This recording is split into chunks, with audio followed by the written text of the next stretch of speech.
Hey, everybody. This is the last of the core four systems. So, if you haven't listened to the episodes prior to this, a quick recap is I first went over just why the four core pillars even exist and the four key components of a six-figure business. Then we talked about your offer, which isn't a component, but it is a critical piece that weaves its way through all of the pieces of your business. Then we talked about marketing, managing leads, sales last week. And for our final pillar, we are going to talk about planning. I'm going to give you 3 steps to plan your time like the amazing CEO you are in the process of becoming and already have developed so far. So, in this episode, we're going to talk about which metro. Just like glitch there.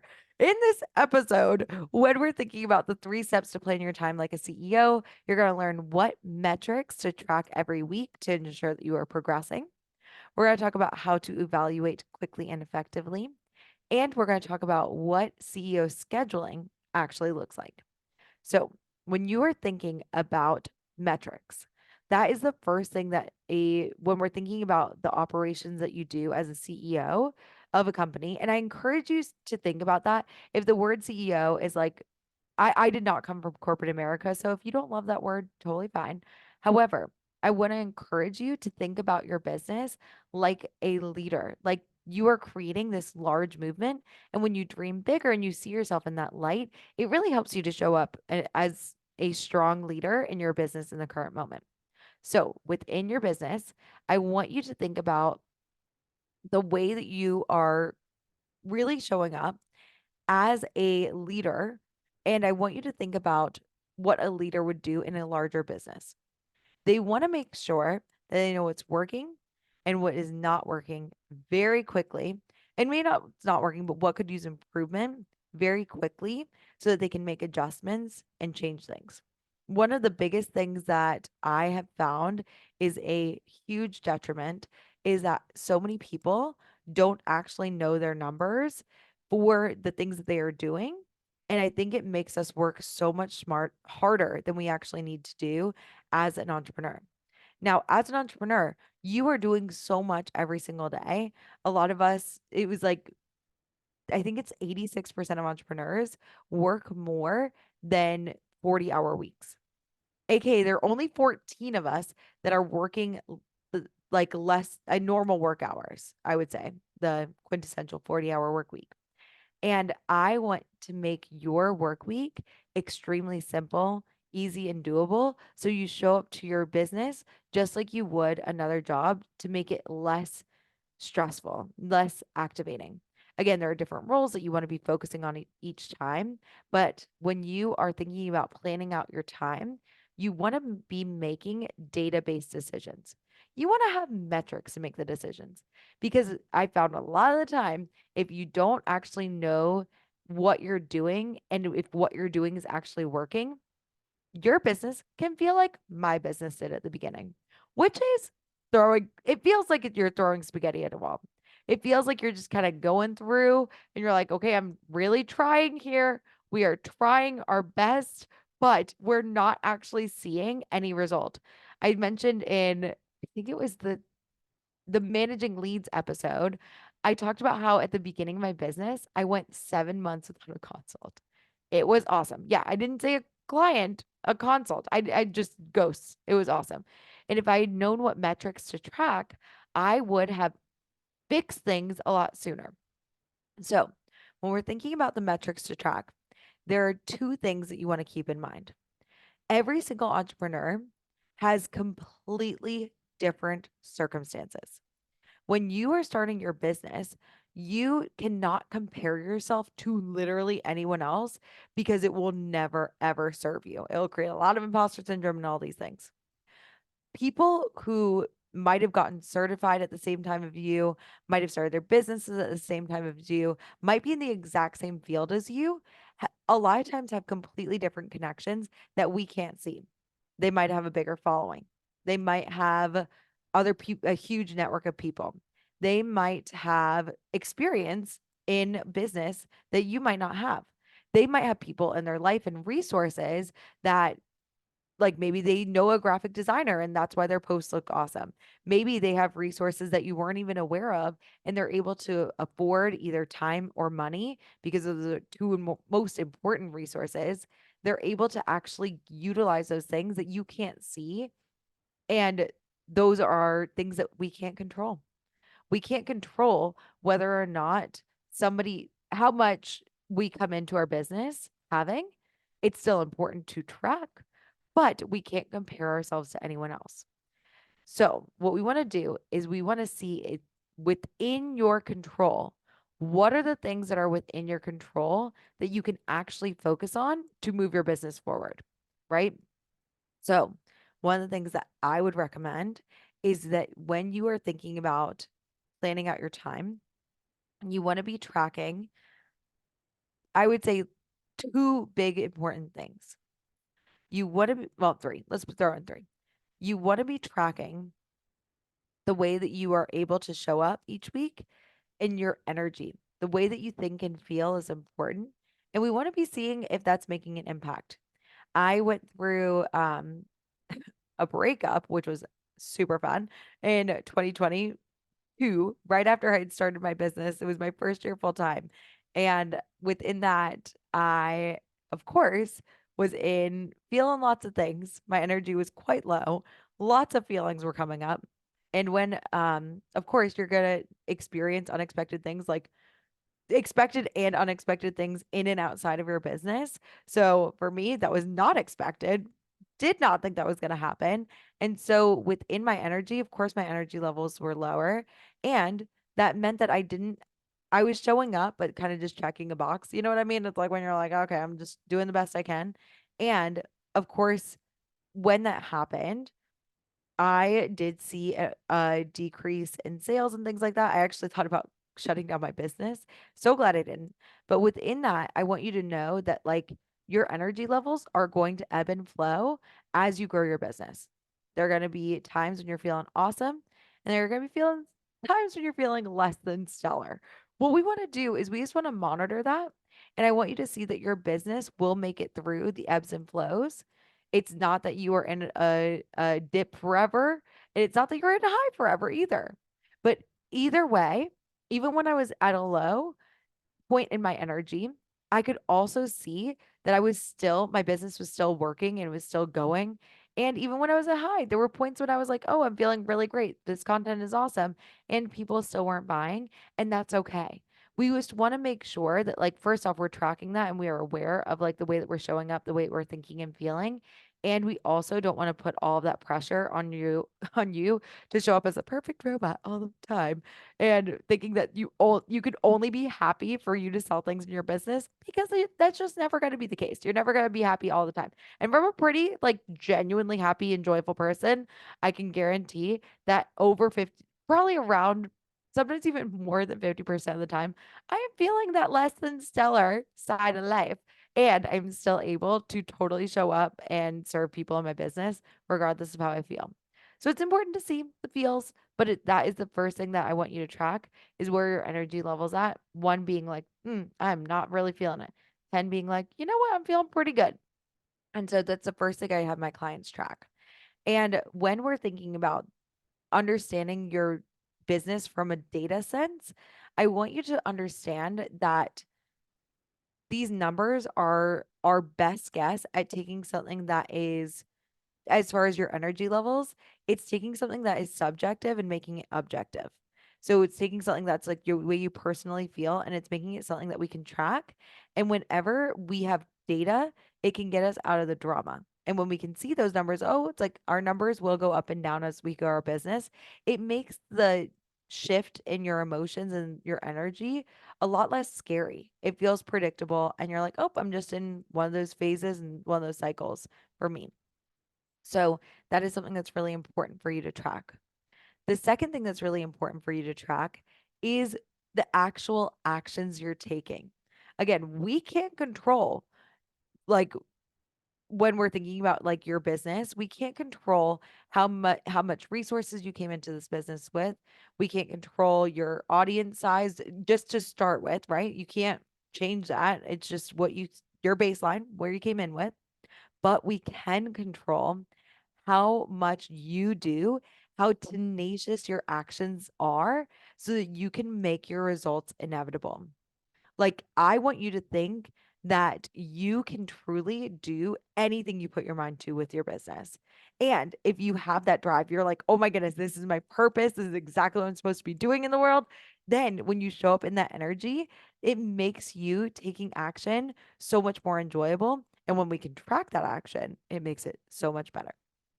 So I mentioned in the last podcast that I would like for you, or not the last podcast, a couple podcasts ago, I talked about managing leads. That means just talking to people.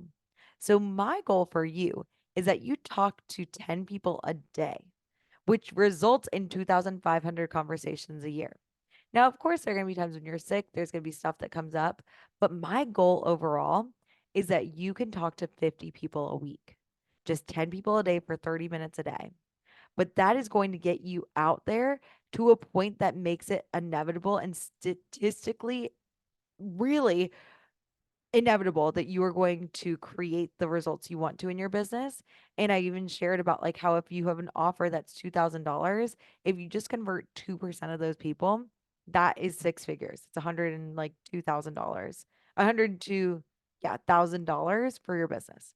So I want you to think about that, about like, okay, as the CEO of my business, when I'm scheduling my time, I want to make it statistically inevitable for me to succeed, and I want you to think about when you are tracking your data, you're like, what data? How can I move the needle forward and actually see it? And like, actually, it's like, be like, okay, I talked with Rhonda. I talked with Jill. I talked with Timmy. I talked with Janae, all these people that I talked to within my business throughout the week, and making sure that you know who you talk to, and making sure you've got a system to track it, of course. And then I want you to track the number, just the number of humans that you talk to. Then, so that's one way that you can take action through that interactive marketing. And I want that to be like you just talking to as many humans as possible. And if you think about it, apparently it takes around 7 hours for someone to develop a friendship and a relationship. That's not necessarily saying that they're going to buy after being with you for 7 hours. However, that is something when we're thinking about building a relationship. So that can help. And a person needs to see your offer 17 times. So even if you reached out to Janae, you reached out to her once, what you can do is you can be like, okay, how can I talk to her at least 17 times and see if that is actually going to be something that will help her to see that, man, this person is the best person for me. I have to buy their offer.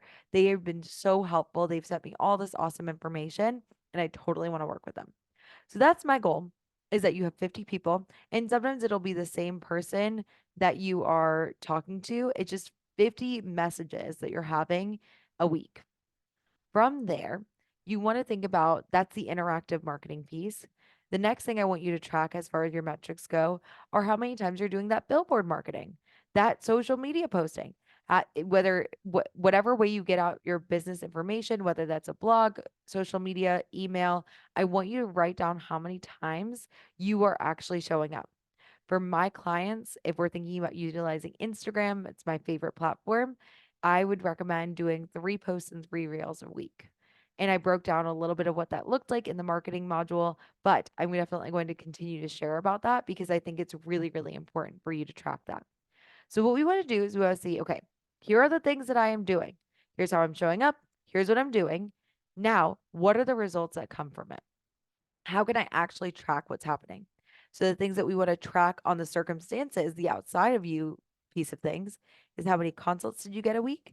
How many clients did you sign? And how much revenue have you generated for your business that week? How much money have you brought in? So that's the things that I would recommend you tracking every single week, making sure that you can see whether things are progressing. Because step 2 of the time planning system that I have is how to evaluate very quickly and effectively. So a lot of times we'll do our evaluation and we'll be thinking about like our business, but we won't like. I found that for me, I was just like thinking about six figures. I was like, yeah, I just like really want a six-figure business. That would be awesome, but I didn't know what it took to build my six-figure business. So, the importance of having metrics is that you are going to create a formula that is specific for you, that you will know how you can grow your business. You will know the exact things that you did to bring in humans. For my clients, I actually track that for them, and that's called their six-figure formula.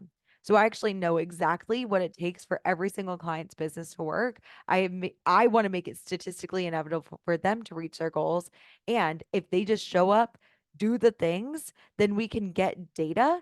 And again, instead of going to drama, we can actually have data to be like, okay, this worked, this didn't work. What are the things that we need to do here? So that's things I would recommend for you too, making sure that you make your business statistically inevitable for you to grow. Then you want to evaluate it.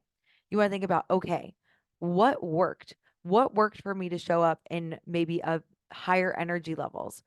How could I make a system around that to make sure that like, if I was, for me, I was a life coach. I love coaching myself. It's something that I do every day. And every time I coach myself, my energy levels go right up. So for me, I'd be like, okay, self coaching always makes my energy go up. That's definitely something that's working for me. Then you want to think about what would be awesome to improve. What would you love to improve for the next week? Because when, again, you think about things in a phase of, oh, that isn't working, a lot of times that can feel really negative, really scary, and something that is just not helpful overall for your business. So what you want to do is, instead, I want you to think about what would be awesome to improve next week. Like, I'm proud of myself. I crushed it this week. Good job. This is the best I could possibly do, which sometimes is going to be not great, but you know what? I'm proud of myself for still showing up. I did create something. I did something to move my business forward, even if it was solely focusing on my energy. And what I would do is I would be like, this is what I would love to improve for next week. And then actually write what you would want to do differently. So if for you, if you're seeing that one of the things that you would love to improve is, maybe you're like, oh, something that I would love to improve is I would love to try this data thing that Megs is talking about. She's mentioned in metrics, and I want to check out what my metrics are. That is something I would love to improve because I don't really know what makes my business work. Not really sure what my formula is for success. So, what I would do is I would write down, this is what I want to do differently. And then you want to schedule it. You want to put those things on your calendar.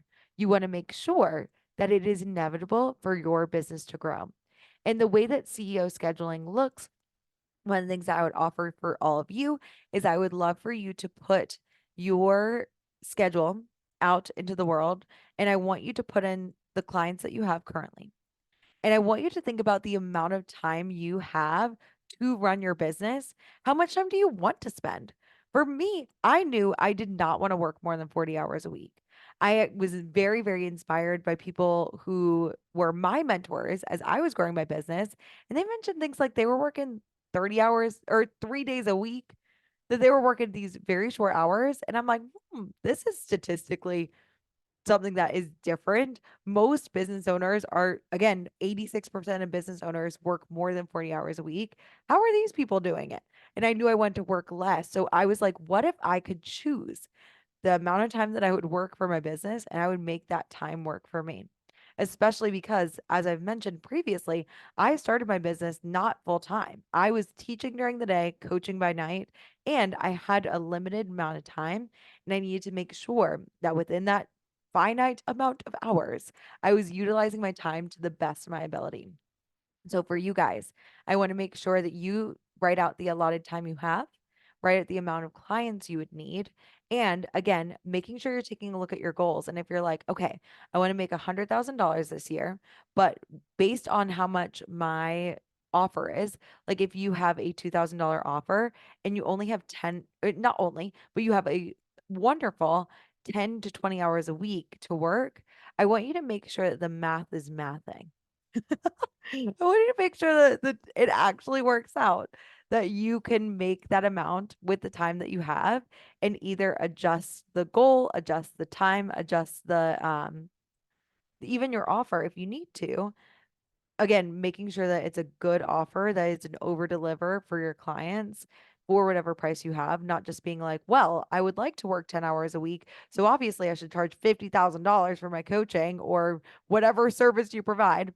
That doesn't always in service. And I think that you will find that that might be something that you would like to improve in your business, something you want to shift in the future. And then you want to actually take that time. And I want you to schedule, when are you doing your marketing? When are you managing your leads? For every single person on here, I would really love for you to put 30 minutes a day just to talk to 10 people. Actually put when you're writing your posts. We're going to talk about next week the 8-hour work week. It's a philosophy that I've come up with. It's a way that I actually break down each hour of the work week, and I'll talk about how to make that really flexible. But for you, I really want you to focus on creating this really like a tight knit schedule that you're like, okay, I'm just going to show up. I'm going to make sure I'm getting my marketing done. I'm going to make sure I am managing my leads. And I'm going to make sure that I have a way to replenish my energy and a time for you to plan every week. Once you've got that, then all the things that you want to do differently, you can schedule in around that. Another thing that's really important when you're doing your CEO schedule is you're going to have your work hours, but I also want you to make sure that first and foremost, you make sure you're taking care of yourself. It is so burnout is something that apparently 95% of entrepreneurs experience. Like that's a really huge amount. I've been burnt out. I don't know many, I really haven't met many entrepreneurs that can say, like, in the entire course of my business, I've never been burnt out. So I want you to take time to realize the ways that you replenish your energy, and I want you to prioritize them. For me, working out in the morning is something that's extremely helpful for me. And I love cooking every night. Again, you'll see on my Insta, I am usually posting my meals like pretty much every day. I need someone to sponsor me. I'm like, I love posting about the food that I'm making, and it's so fun for me. And I make sure that I have a hard boundary. I work my butt off during the times that I've allotted. And as soon as I like decide I'm done with working, I really focus, unless I'm like just doing something like posting a story, I really, really try and honor that time. And I try and be present with my family and friends as much as possible, or myself, just enjoying time by myself, watching fun TV shows. So that is, or doing anything, nothing, anything and nothing at all. That is really important to me. The other thing that I think is really, really important is you want to schedule in time with your relationships. My within my business, there have been people that have come and gone, and there are people who have been in part of my life and have actually passed on.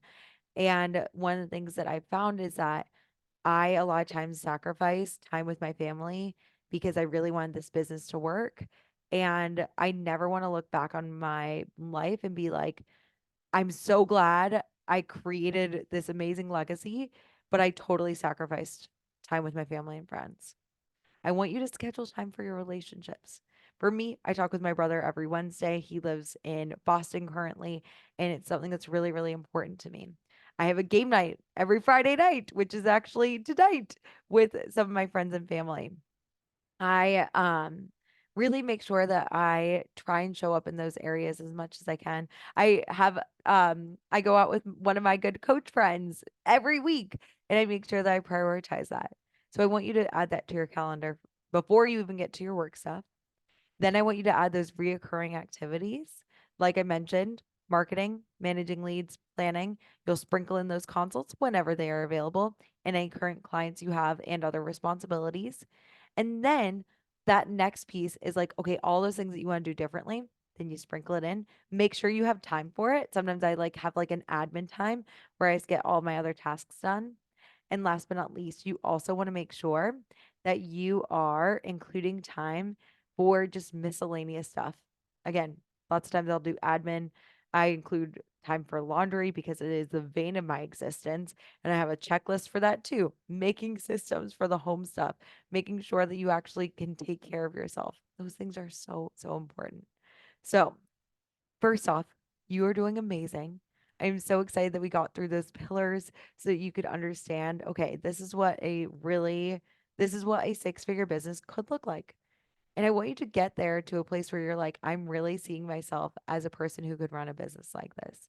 I like to think about it like, okay, it's like I've given you like a Lego blueprint for like, this is what your business could look like. And then you can get to work in building it. I am so proud of all of you and so glad that you decided to start this business.